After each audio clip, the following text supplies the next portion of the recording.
नमस्कार मंडळी, मी दीपाली. आजच्या नवीन रेसिपीमध्ये खूप खूप मनापासून स्वागत.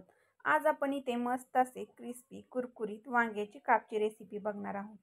वरण भाताबरोबर तोंडी लावण्यासाठी मस्त असा हे ऑप्शन आहे. अगदी जबरदस्त असे हे वांग्याचे काप फक्त 5 ते 10 मिनिटांमध्ये बनवून तयार होतात. चला तर मग वेळ न वाया घालवता आजच्या या छानशा रेसिपीला सुरुवात करूया. त्यासाठी इथे मी बाजारामध्ये जे भरिताचं वांगं भेटतं ते वांगं घेतलेलं आहे. साधारण अर्धा किलोचं हे वांगं आहे. स्वच्छ धुवून घेतलेलं आहे. आता ह्या वांग्याचे आपण काप करणार आहोत.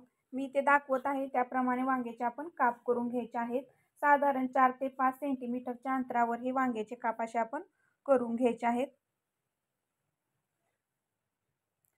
तर अशा प्रकारे सर्व वांग्याचे मी ते काप करून घेतलेले आहेत.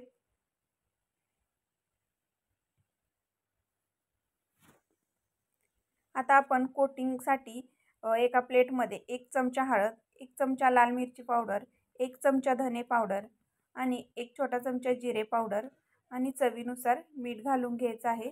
आता वांग्याचं आपण पहिलं कोटिंग करणार आहोत. थोडंसं पाणी घालून हे मिश्रण व्यवस्थित असं मिक्स करून घ्यायचं आहे.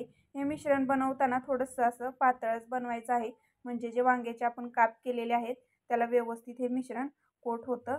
व्हिडिओमध्ये दाखवत आहे तिथपर्यंतच आपण मिश्रण थोडंसं असं पातळसर करून घ्यायचं आहे. जास्तही पातळ ठेवायचं नाही, नाहीतर ते वांग्याला व्यवस्थित चिकट लागलं जाणार नाही. आता हे मिश्रण व्यवस्थित असं मिक्स करून घेतलेलं आहे. तुम्हाला व्हिडिओमध्ये दाखवत आहे त्याप्रमाणे मिश्रण करून घ्यायचं आहे. नंतर वांग्याचे काप घेऊन या मिश्रणामध्ये अशा प्रकारे डीप करायचे आहेत. हाताने थोडंसं मिश्रण अशा प्रकारे वांग्याला चोळून घ्यायचं आहे, म्हणजे वांग्याचे जे काप आहेत त्याला व्यवस्थित असं हे मिश्रण लागलं जातं आणि मिश्रण ओलं असल्यामुळे वांग्यांना ते व्यवस्थित असं चिटकून राहतं. तुम्ही ते पाहू शकता व्हिडिओमध्ये. अगदी व्यवस्थित असं हे मिश्रण वांग्याच्या कापला लागलं जात आहे. आता आपण हे झाकण ठेवून एक 5 ते 10 मिनटं मुरण्यासाठी छान असं मॅरिनेट होण्यासाठी ठेवून द्यायचं आहे.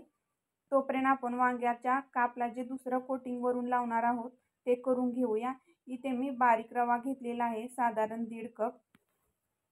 नंतर याच्यामध्ये 1 चमचा लाल मिरची पावडर घालायची आहे.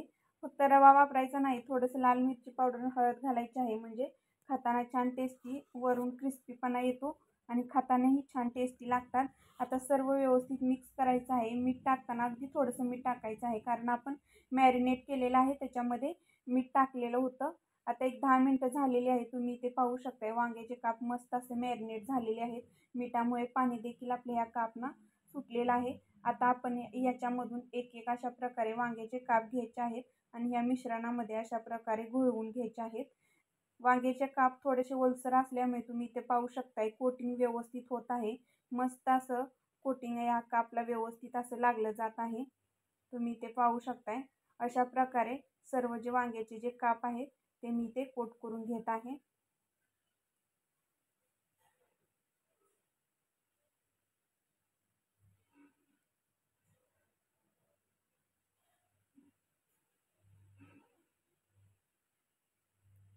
आता इथे सर्व वांग्याचे काप आहेत ते व्यवस्थित असे कोट करून घेतलेले आहेत.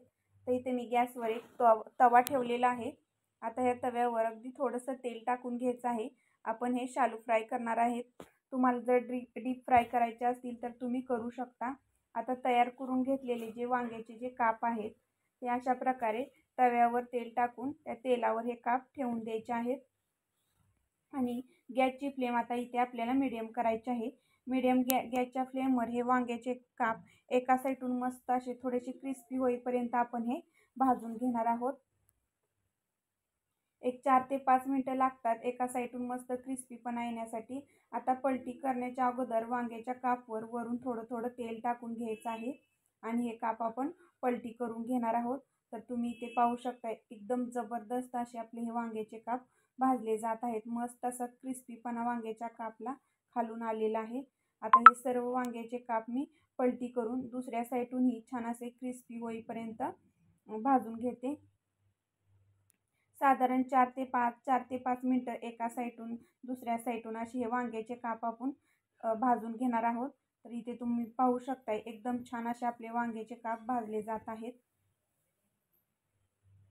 एकदम जबरदस्त असं टेक्स्चर आपल्या ह्या कापना आलेलं आहे. आता आपण हे काप काढून घेणार आहोत. एका प्लेटवर हे सर्व वांग्याचे जे काप आहेत ते आपण काढून घेऊया। अशाच प्रकारे बाकीचे जे सर्व राहिलेले वांग्याचे जे काप आहेत ते देखील मी फ्राय करून घेते। तर इथे तुम्ही पाहू शकताय एका बॅचला मी एवढे वांग्याचे काप इथे फ्राय केलेले आहेत। एकदम जबरदस्त असे झालेले आहेत, एकदम क्रिस्पी कुरकुरीत। वरण भाताबरोबर तोंडी लावण्यासाठी अगदी मस्त असं हे बेस्ट ऑप्शन आहे। किंवा तुम्ही गरम गरम चपाती भाकरी किंवा फुलक्यांबरोबर देखील हे काप खाऊ शकता। एकदम क्रिस्पी कुरकुरीत जबरदस्त असे हे वांग्याचे काप बनलेले आहेत। आजचा हा व्हिडिओ तुम्हाला कसा वाटला नक्की कमेंट्स करून सांगा। व्हिडिओ आवडला असेल तर व्हिडिओला लाईक करा, शेअर करा। चॅनलवर जर नवीन असाल तर चॅनलला सबस्क्राईब नक्की करा।